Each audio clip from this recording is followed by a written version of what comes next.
ala sholawati wassalatul wusta kata Allah. Jago sholat 5 waktu kata Allah. Lalu wassalatil wusta, jago sholat pertengahan kata Allah. Dukanya Allah ingatkan Pak. Padahal sebetulnya kalau Allah ingatkan sekali saja itu sudah cukup. Hafizu ala sholawati, cukup sebetulnya. Tidak perlu lagi Allah ingatkan wassalatil wusta. Kenapa? Karena sholatul wusta itu juga bagian dari sholawat wajib. Tapi 2 kali Allah ingatkan, jaga sholat 5 waktu kata Allah. Lalu wassalatil wusta, jagalah sholat pertengahan.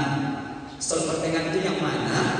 Memang ulama kita berbeda pendapat. Ada ulama berpendapat sholatul wusta itu adalah sholat asar. Tapi semua ulama mengatakan adalah sholat subuh.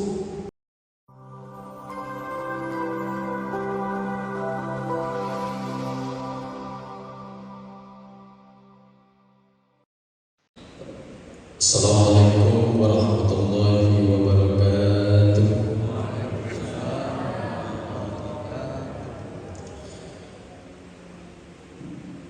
Bismillahirrahmanirrahim. Alhamdulillahirabbil alamin. Wassalatu wassalamu ala asyrofil anbiya'i wal mursalin wa ala alihi wa sahbihi rasulillahi ajma'in. Asyhadu an la ilaha illallah wahdahu la syarika lah wa asyhadu anna Muhammadan abduhu wa rasuluhu alladzi la nabiyya ba'dahu. Rabbi shrah li sadri wa yassir li amri wahlul 'uqdatam min lisani yafqahu qawli ya rabbal alamin. Yang kita hormati, kita muliakan Imam Masjid beserta seluruh pengurus yang hadir pada subuh hari yang mulia ini. Kemudian para asatidzah, Bapak Ibu jamaah salat subuh yang dimuliakan Allah Subhanahu wa taala.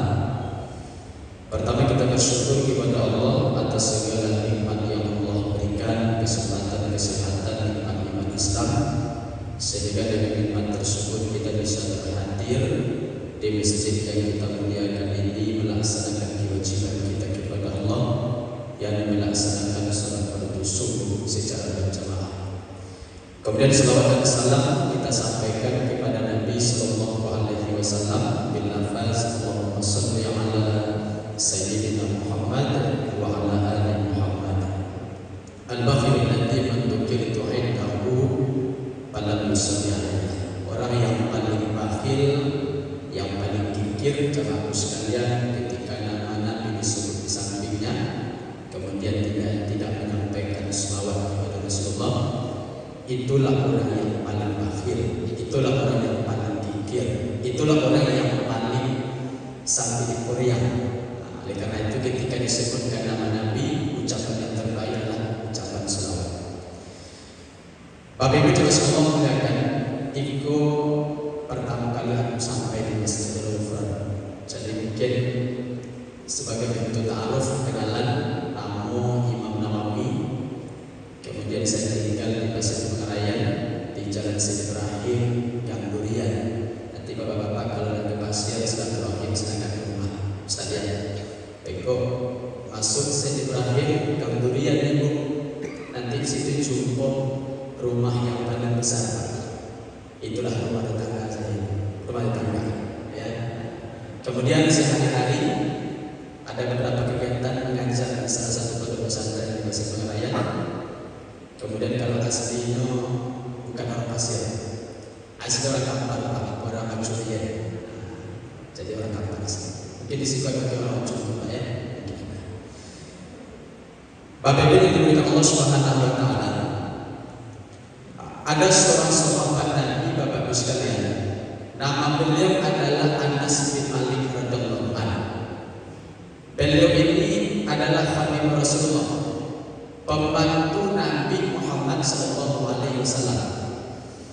Karena ketika di tahun ke-13 Hijriah Nabi pindah ke Madinah, lalu datanglah ibunda Anas ini menjumpai Nabi.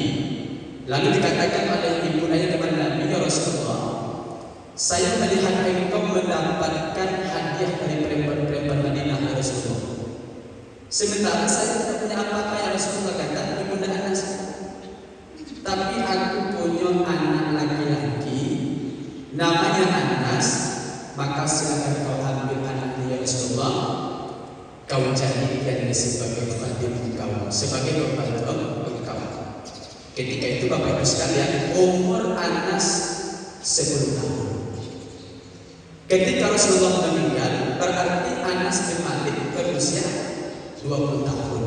Karena Nabi meninggal, karena Rasulullah tinggal di Madinah lebih kurang 10 tahun. Jadi ketika Nabi meninggal, maka usia Anas bin Malik lebih kurang 20 tahun. Hidup 10 tahun bersama Rasulullah SAW. Jadi kalau tinggal sama Nabi 10 tahun, maka tentu beliaulah orang yang paling tahu bagaimana ibadah Nabi SAW. Makanya tadi ketika awal salat subuh itu kunut yang dibaca oleh imam, kunut Allahumma hdina fiman hadai wa afina fiman afai sampai ke ujung. Itu hadisnya diriwayatkan oleh Anas bin Malik. Kata Anas, masalah Rasulullah sallallahu alaihi wasallam yaqtul fil fajri hatta faraqat dunya. Kata Anas, Nabi Muhammad itu ketika salat subuh selalu melakukan kunut subuh. Jadi yang mengatakan kunut subuh itu dilakukan adalah orang yang pernah 10 tahun hidup bersama Nabi. Tapi sampai sekarang yang membid'ahkan orang yang tak pernah hidup bersama Nabi. Yang mengatakan sunnah adalah orang yang 10 tahun hidup bersama Rasulullah. Tapi bagi saudara kita yang mereka tidak pakai kunut, karena mereka mengatakan hadis dari Anas ini hadis yang dhaif, sehingga mereka tidak pakai. Tapi jamaah Masjidil Ghufran pakai kunut subuh karena bermazhab Syafi'i. Bapak Ibu sekalian Allah muliakan. Jadi oleh karena itu, perbedaan itu kita masih saling menghargai. Kita saling bersahabat, saling menghargai. Yang pakai kunut silakan, yang tidak pakai kunut silakan. Karena ini perbedaan pendapat ulama kita. Mazhab Hanafi biasanya tidak pakai kunut, Syafi'i pakai kunut subuh. Maka insyaallah mengatakan kalau terjadi perbedaan antara satu mazhab dengan mazhab yang lain, itu wajar. Kadang-kadang jamaah sekalian, dalam satu mazhab saja bisa berbeda pendapat. Dalam satu mazhab, apa contohnya Ustaz? Setelah Pak Imam tadi baca kunut subuh, Allahumma hdina fiman hadai wa afina fiman afai sampai ujung. Setelah sallallahu ala sayyidina Muhammad sampai ujung, lalu timbul pertanyaan, Ustaz, setelah kami baca kunut subuh, apakah tangan itu mesti disapukan ke muka atau langsung sujud Ustaz? Ini ulama mazhab Syafi'i. Dalam lingkaran mazhab Syafi'i mereka berbeda dengan pendapat. Sebagian ulama mazhab Syafi'i mengatakan tangan disapu ke muka. Sebagian lagi mengatakan tidak perlu disapu langsung saja turun sujud ke bawah. Artinya apa? Artinya dalam satu mazhab bisa berbeda pendapat. Oleh karena itu Bapak Ibu yang baca kunut subuh, setelah baca kunut subuh boleh tangan disapu ke muka atau langsung sujud tanpa disapu ke muka. Yang tak boleh itu tangan awak disapu dan ke muka kawan disapu. Itu benar. Nah, itu yang kami lakukan kan? Disapu dulu tangan ke kawan disapu kawan sebelah itu beda kawan kita. Nah, itu tak boleh. Bapak Ibu oleh Allah Subhanahu wa taala. Jadi Anas bin Malik radhiyallahu anhu tinggal 10 tahun bersama Nabi. Lalu beliau dapat doa dari Rasulullah. Apa doa Nabi itu beliau? Kata Rasulullah, Allahumma akthir malahu wa waladuhu. Kata Rasulullah, ya Allah, banyakkan harta Anas, kemudian banyakkan anaknya Anas, kemudian doa Nabi, wa adkhilhul jannah, masukkan dia ke dalam surga ya Allah. Itu doa Nabi untuk Anas bin Malik. Ternyata doa Nabi itu makbul. Ternyata salah satu sahabat Nabi yang paling luas kebunnya, kebun kurmanya, bukan kebun sawit Pak, kebun kurma, Anas bin Malik radhiyallahu anhu. Lalu kedua doa Nabi, wa waladuhu, banyakkan anak Anas ya Allah. Anas bin Malik meninggal pada usia 120 tahun Pak. Ada resiko yang usia 120 tahun? Tidak ada. Anas bin Malik meninggal pada usia 120 tahun. Ketika beliau meninggal, beliau punya anak cucu ibu berjumlah lebih kurang 130 orang ketika meninggal. Ini berkat doa Rasulullah SAW. Wa adkhilhul jannah, masukkan ini ke dalam surga ya Allah, dan doa Nabi makbul insyaallah. Jadi Anas bin Malik radhiyallahu anhu. Lalu setelah Nabi meninggal, setelah Nabi Muhammad meninggal, maka digantikan posisi Nabi itu oleh Abu Bakar As-Siddiq radhiyallahu anhu, tapi bukan sebagai Nabi. Karena dalam akidah kita setelah Nabi Muhammad meninggal, la nabiyya ba'da, tidak ada nabi setelah Rasulullah. Walaupun setelah Nabi meninggal, Bapak sekalian, banyak orang-orang yang ngaku sebagai nabi. Di Indonesia itu negara yang paling banyak orang ngaku sebagai nabi. Dulu kan ada namanya Ela Eden, Ahmad Musaddad. Terakhir bisa saya ingat Pak Bu, itu di Jawa Timur ada seorang laki-laki namanya Cecep ini. Itu ngaku sebagai nabi. Cecep namanya Pak. Jadi kalau sampai nama Jawa Cecep, itu selalu ada lucu Ustaz. Allahumma sholli ala sayyidina Cecep. Kagak lucu juga kan. Tapi kalau Muhammad, Allahumma sholli ala sayyidina Muhammad, jadi ngaku sebagai nabi. Tapi Abu Bakar tadi sebagai khalifah. Lalu setelah Khalifah Abu Bakar meninggal, digantikan oleh Umar bin Khattab radhiyallahu anhu. Maka di zaman Umar ikolah Islam itu didakwakan ke seluruh pelosok dunia. Islam sampai ke Palestina, Islam sampai ke Suriah, Islam sampai ke sebuah negeri yang tak bisa ditaklukkan namanya Persia. Persia sekarang adalah Iran. Jadi suatu hari Umar bin Khattab menyiapkan pasukan untuk menyerang Persia. Salah satu pasukan yang ikut perang itu adalah sahabat Anas bin Malik radhiyallahu anhu. Pergi orang itu menuju Persia. Sampailah pasukan Islam ini Bapak Ibu sekalian di satu daerah, di satu kota namanya Tustar. Tustar itu satu kota besar kala itu yang mereka punya benteng pertahanan yang cukup kokoh. Berapa lama benteng ini dikepung oleh umat Islam? Selama hampir lebih kurang setahun setengah. Dikepung dari barat, timur, utara, selatan. Akhirnya karena nikmat Allah Subhanahu wa taala, benteng Tustar itu bisa ditaklukkan. Kapan itu Ustaz? Menjelang waktu sholat subuh masuk. Jadi menjelang waktu subuh masuk, setengah jam sebelum subuh masuk, pasukan Islam masuk ke dalam. Lalu terjadi peperangan, akhirnya umat Islam mendapatkan kemenangan. Salah satu sahabat Nabi yang ikut perang adalah Anas bin Malik radhiyallahu anhu. Lalu Bapak sekalian, ketika cerita kisah ini disampaikan kepada Anas, bagaimana proses penaklukan kota Tustar tadi, lalu masuk ke dalam benteng, Anas bin Malik menangis. Padahal sebenarnya dia bahagia. Kenapa? Karena Aisyah mendapatkan kemenangan. Tapi ternyata dia meneteskan air mata. Ketika diceritakan kepada Anas bagaimana proses penaklukan kota Tustar ini, dia menangis. Lalu bertanya, kenapa dia menangis Ustaz? Kenapa dia menangis? Anas bin Malik menangis karena ketika menaklukkan benteng Tustar yang mereka takutkan menjelang sholat subuh, ternyata subuh itu Bapak Ibu sekalian, para sahabat, salah satu Anas bin Malik yang menangis karena dia ingat tatkala itu mereka melaksanakan sholat subuh sudah di luar waktunya. Karena berperang. Itulah ternyata yang membuat memenangi. Tidak bisa melaksanakan sholat subuh di awal waktu. Itulah membuatnya disini. Kira-kira ada tak jalan ghufran telah sholat subuh menangi ada tak kira-kira? Tak ada, langsung ada depan. Ya, dan tak sholat subuh pun santai Ustaz. Bangun tidur merokok Ustaz, tak sholat subuh Ustaz. Anas bin Malik bukan tidak sholat, tapi terlambat ketika melaksanakan sholat subuh. Itulah membuatnya menangis. Padahal secara hukum fikih tidak apa-apa. Kenapa? Dalam kondisi darurat perang tidak apa-apa. Tapi karena dia tahu bagaimana keberkahan waktu subuh, bagaimana keutamaan melaksanakan sholat berjamaah di awal waktu, sehingga dia menangis. Dia menangis. Makanya sholat subuh ini adalah sholat yang betul-betul diingatkan oleh Allah Subhanahu wa Ta'ala. Maka Allah katakan dalam Al-Quran, hafizu ala sholawati wa sholatul wusta, kata Allah. Jaga sholat 5 waktu, kata Allah.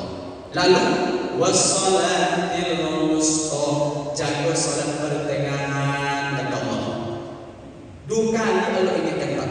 Padahal sebetulnya kalau Allah ingatkan sekali saja itu sudah cukup. Hafizu ala sholawati, cukup sebetulnya. Tidak perlu lagi Allah ingatkan wassalatil wusta. Kenapa? Karena sholatul wusta itu juga bagian dari sholawat wajib.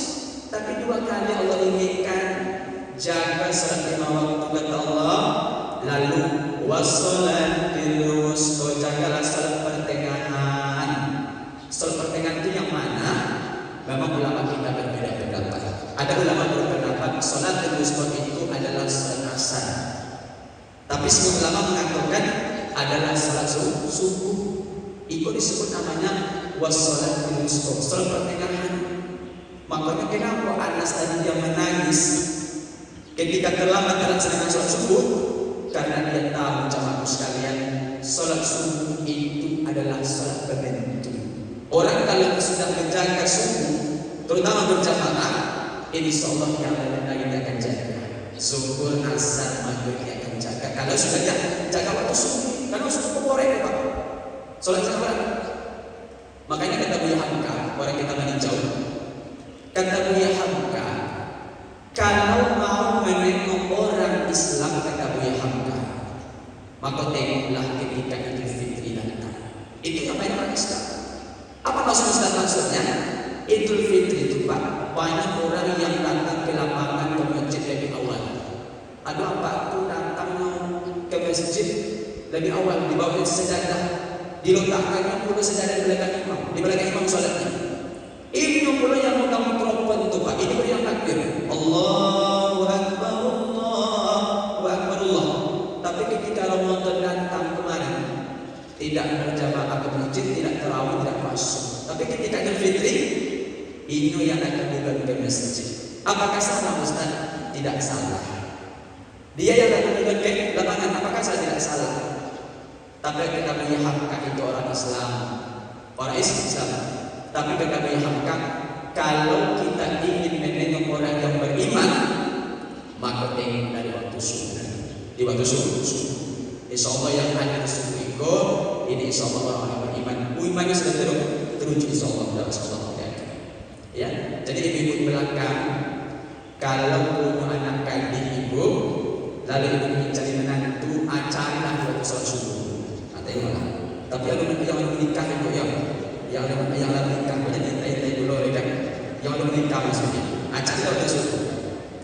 Ibu ya, tapi anak gadis. Tengoklah bapak yang depan kok. Jadi mana yang masih coba itu cari di waktu subuh ini. Kenapa Ustaz? Karena yang datang di subuh kok ini orang-orang yang iman sudah teruji bagi Allah menjaga. Ini waktu subuh, ini waktu yang berkah. Waktu yang berkah bagi Allah menjaga. Bapak ini Allah menjaga.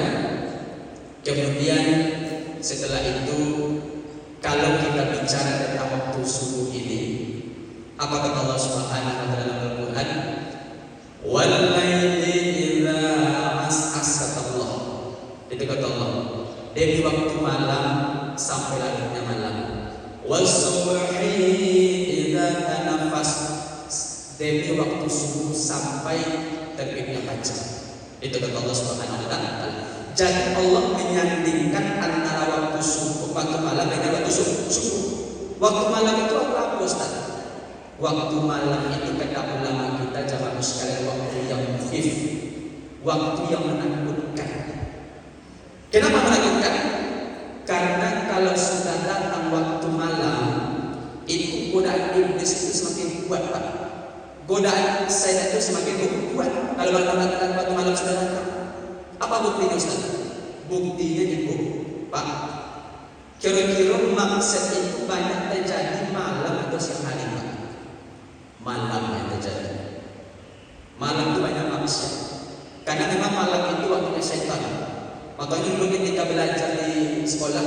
disampaikan guru, ternyata ada 3 waktu setan itu Pak.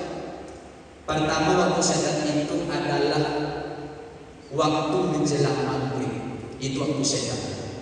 Kan zaman dulu ketika masih kecil, kalau orang azan disuruh masuk ke rumah, masuk ke rumah. Beko bang ditunggu sama setan atau makan, ditunggu setan, ditegur sama setan. Waktu maghrib ada waktu setan. Tapi justru banyak orang hari ini Pak Bu berkeliaran jalan-jalan ketika maghrib. Orang tua itu setan. Makanya kalau ibu nanti punya anak gadis, apa punya anak gadis, maghrib itu pulanglah ke rumah. Itu waktu setan. Ya. Yang kedua, waktu setan itu kapan? Menjelang waktu zuhur. Menjelang waktu zuhur itu waktu setan itu Pak. Makanya salah satu waktu yang sunnah tidur siang itu adalah menjelang zuhur. Namanya qailullah namanya. Menjelang zuhur itu disunat tidur. Ya. Itu disunat tidur. Makanya kalau menjelang zuhur mungkin sekitar setengah jam menjelang zuhur Pak Bu itu tidurlah menjelang zuhur. Tapi jangan gara-gara ibu ketika kalau zuhurnya kan menjelang zuhur tidur. Itu waktu yang sunnah qailullah namanya. Itu waktu setan. Karena kata Nabi, tidur sianglah engkau kata Rasulullah, karena sesungguhnya setan itu tidak tidur siang. Tapi bukan berarti yang tidak tidur siang itu setan, bukan begitu maksudnya ya. Dan salah satu ulama beko kan, Ustaz mengatakan kami setan, kami tidak tidur siang, Ustaz kami di kantor, di Topik Joda, disunahkan tidur siang. Makanya Nabi Musa itu kalau sekali Musa alaihissalam, ketika dia menantang tukang-tukang sihir Firaun itu bukan di waktu zuhur Pak, tapi di waktu duha. Karena ketika waktu duha itu godaan setan itu makin berkurang, melemah dia. Makanya dia menantang tukang sihir Firaun itu ketika waktu duha. Jadi menjelang zuhur, namanya qailullah tidur siang. Tak sampai menjelang zuhur Ustaz, makanya ikut tidur Pak tidur setelah zuhur. Kalau bisa saya tidak tidur siang. Ya. Yang ketiga, waktu setan itu kapan Ustaz? Habis isya. Itu waktu setan. Makanya Nabi Muhammad tidak suka habis isya itu cerita-cerita ngobrol, kecuali ada dakwah. Nabi Muhammad tidur habis isya.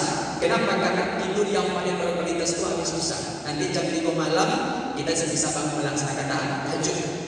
Tapi pada zaman sekarang justru orang cerita habis isya Pak, sambil menceritakan tentang politik 2024 di kode-kode kopi kan. Dia oleh karena itu, tapi tidak haram dia, makruh. Ya, makruh. Jadi habis isya itu waktu setan. Makanya waktu malam itu waktu yang menakutkan, waktunya setan. Makanya maksud itu banyak terjadi malam hari. Makanya aku potong 3 bulan yang lalu Pak, dibawa oleh polisi, gabungan razia polisi, kejaksaan, kemudian Satpol PP, saya dari Ibu Kota dulu, ya, dibawa Pak monitoring. Waktu itu monitoring ke Jumat dulu loh Pak, simpang Siapu masuk ke dalam, sama simpang yang lompat ke STB itu Pak, simpang apa itu? Itu kan masuk ke dalam. Jam 11 malam dia jam monitoring. Tapi ketika sampai lokasi Ustaz, rupanya lah bubar orang rupanya. Tapi lah selesai acara jam 11 malam. Aku tanya sama Pak Kasat Satpol PP, untuk apa kami undang Pak Ustaz undang? Kata Pak Kasat tadi, Beko kalau ada yang rambut girang dia datang ke Ustaz, Ustaz datang ke sana Ustaz. Tapi jangan diulang Ustaz katanya kan yang rambut girang. Jadi Ustaz itu menasihati. Oleh karena itu malam itu banyak terjadi kemaksiatan. Ya, maka Allah katakan wal laili idza as'as. Ya, wal laili malam sampai datangnya dari malam. Nah, jadi oleh karena itu Allah mengatakan kalau bicara tentang malam panjang ceritanya Allah mengatakan. Kalau kita bicara tentang hari kiamat itu kapan datang Ustaz? Dalam Al-Quran tidak pernah Allah jelaskan tahunnya Pak, tanggal berapa, kemudian tahun berapa. Walaupun hari ini ada Ustaz kita yang mencocok-cocok logika. 3 tahun yang lalu di Pekanbaru ada seorang Ustaz, kata beliau tahun ini akan datang ciri-ciri hari kiamat kubro. Namanya adalah Dufan. Kenapa? Karena waktu itu tanggal 15 Ramadan itu pas bertepatan dengan malam Jumat. Jadi kata Ustaz tadi, dia cocok-cocok logika akan muncul hari kiamat besar namanya Dufan. akan muncul nanti kabut dari atas langit. Tapi alhamdulillah sampai hari ini tidak terjadi. Kenapa? Karena bicara hari kiamat itu bicara ilmu Allah Subhanahu wa taala. Jadi Allah tidak pernah menyebutkan tahun berapa, tanggal berapa. Yang Nabi sebutkan hanyalah harinya saja. Kapan datangnya kiamat? Hari Jumat. Dan itu terjadi malam Jumat. Makanya kalau malam Jumat telah datang, banyak para ulama kita yang merasa takut. Ya, merasa takut. Makanya ayat yang baca imam kita di subuh Jumat itu, tatajamma'u junubuhum 'anil maqaji yad'una rabbahum khawfan wa tama'an wa mimma razaqnahum yunfiqun. Kata Allah. Apa kata Allah? Kalaulah datang malam hari itu kata Allah, orang-orang soleh itu mereka itu takut menjauhkan tempat diri mereka dari tempat tidur mereka. Mereka beribadah kepada Allah dengan khawfan wa tama'an, dengan rasa takut dan pengharapan kepada Allah. Kenapa? Takut malam Jumat itu Allah turunkan kiamat. Karena kalaulah datang kiamat malam itu, sungguh ada lagi, sudah habis semua. Makanya malam itu, kiamat itu terjadi pada malam hari. Ya, malam hari. Jadi kalau terjadi kiamat malam Jumat besok itu sudah selesai semuanya. Sudah selesai. Nah, oleh itu Allah mengatakan wa ilaihi idza as'as. Ya. Tapi kata Allah wasubhi idza tanafas. Tapi ketika waktu subuh dah datang ada kelegaan jemaah sekalian. Ada kelegaan. Makanya kalau waktu subuh dah datang ada ketenangan dalam hati kita. Makanya subuh ini Bapak sekalian tidak hanya berkah amalnya saja, tapi angin yang paling berkah itu kan subuh berapa? Ya, itu yang paling berkah subuh. Nusir itu bisobak kata Nabi. Aku dibantu oleh Allah dengan angin sobak. Angin sobak itu angin subuh, angin timur. Makanya oleh karena itu Bapak Ibu sekalian nanti pulang ke rumah habis pengajian, pulang ke rumah sampai di rumah jangan tidur. Tidur habis subuh tidak baik untuk kesehatan. Ya, tapi kalau datang waktu subuh, pulang dari masjid, pulang ke rumah, bukalah pintu-pintu rumah. Biarkanlah angin itu masuk ke dalam rumah kita, ambil keberkahannya. Ibu-ibu yang di belakang yang kerjanya jualan ibu habis subuh buka langsung, jangan ditutup. Ya, jangan tidur karena orang yang tidur habis subuh itu kata orang rezekinya dipatok ada ayam jantan, berkurang rezekinya. Ya, jadi keberkahan subuh luar biasa. Jadi oleh karena itu carilah keberkahan itu di waktu subuh. Bicara subuh ini tidak hanya anginnya saja, amalnya juga. Oleh karena itu tadi kita yang hadir di sini sudah melaksanakan amal-amal yang luar biasa. Azan dikumandangkan, lalu kita pun melaksanakan yang namanya sholat sunat fajar. Raka'atul fajri khairun minan dunya wa ma fiha. 2 rakaat sunat fajar ini lebih utama daripada dunia dan sisinya. Bahkan Bapak Ibu sekalian yang tadi tidak sempat melaksanakan qobliyah subuh sholat fajar, oleh Nabi kita diatur cara fotonya, Pak. Ini bisa diganti, Pak. Bisa diganti dalam 2 waktu. Pertama, selesai sholat bersama imam tadi, assalamualaikum. Tadi Bapak mungkin belum sempat melaksanakan sholat fajar kan? Maka langsung ganti selesai subuh tadi langsung diganti. Ya, tapi jangan sampai nanti timbul fitnah. Karena hampir semua jamaah kita memahami habis subuh tidak ada sholat. Jadi kalau Bapak Ibu sholat subuh, kata kawan saya nampaknya itu olah kaji baru nampaknya. Ibu nampaknya ada sesat nampaknya betul jangan sampai. Padahal boleh Pak, habis subuh tadi boleh. Kita mengfoto, maka itu itulah gunanya kita baru mengkaji masalah fikih, masalah akhlak, masalah Al-Quran kan. Biar satu pemahaman kita. Ternyata kalau ada orang waktu subuh, setelah subuh dia berdiri laksanakan 2 rakaat, kita jangan suzon. Mungkin dia sedang memfoto sholat fajar tadi yang belum sempat dia kerjakan. Atau barangkali mungkin dia sedang memfoto sholat subuh yang tinggal puluhan tahun yang lalu. Kita tidak tahu. Mungkin dia pernah hidup di zaman jahiliyah, mungkin banyak tidak sholat, maka di fotonya habis sholat subuh tadi. Ya, jadi bisa memfoto. Tapi kalau sampai awak mau foto setelah subuh tadi, aku takut Ustaz itu tidak ada aku orange baru Ustaz. Ada waktu yang ditunggu. Kapan mau foto Ustaz? Lahdobi atau hari lewatkan sekitar 10 menit, ada seperti foto dia sudah baca dan tinggal tadi itu. Nah ya, jadi tapi tadi hampir rata-rata yang ada di sini itu sudah foto subuh atau sudah fajar. Nah setelah sudah fajar tadi maka muazin beriqamah, maka kita pun mengisi saf yang paling terdepan. Makanya kita iqamah itu sudah dikumandangkan iqamah Allahu Akbar kata muazin. Bapak ibu yang sedang sholat sunnah, kalau masih 1 rakaat tinggalkan, batalkan sholatnya. Kenapa? Karena lebih utama bergabung dengan imam ketika melaksanakan sholat berjamaah. Ketika iqamah sudah dikumandangkan kata Nabi, "Fala sholat lahu ilal maktubah." Tidak ada sholat kecuali sholat wajib. Lomba-lomba awak mengisi sholat terdepan. Ya, terdepan. Jangan suruh menyuruh Pak. Kadang-kadang kawan suruh menyuruh kan. Silakan Pak, apa depan Pak, aku di belakang sana yang lah katanya kan. Apa itu hukumnya makruh dalam fikih? Tidak boleh kita nyuruh orang ke depan, sementara kita di belakang tidak boleh. Makruh hukumnya. Kita mesti fastabiqul khairat, lomba-lomba mengisi saf yang paling terdepan ketika berjamaah. Itu Pak. Kenapa? Karena saf yang pertama itu adalah saf yang paling luar biasa, yang paling utama. Jadi kalau sampai lah hari pertama maghrib nanti diumumkan oleh Ustaz pakai mandi. Wahai jemaah sekalian, jemaah Majlis Ifrad, subuh besok kita mengadakan pengajian dan Ustaz masih pengaraian. Yang datang duluan ke masjid, saf yang pertama kata Ustaz, dapat hadiah mobil Pajero Sport. Saf yang kedua dapatlah Innova. Saf yang ketiga dapatlah Avanza.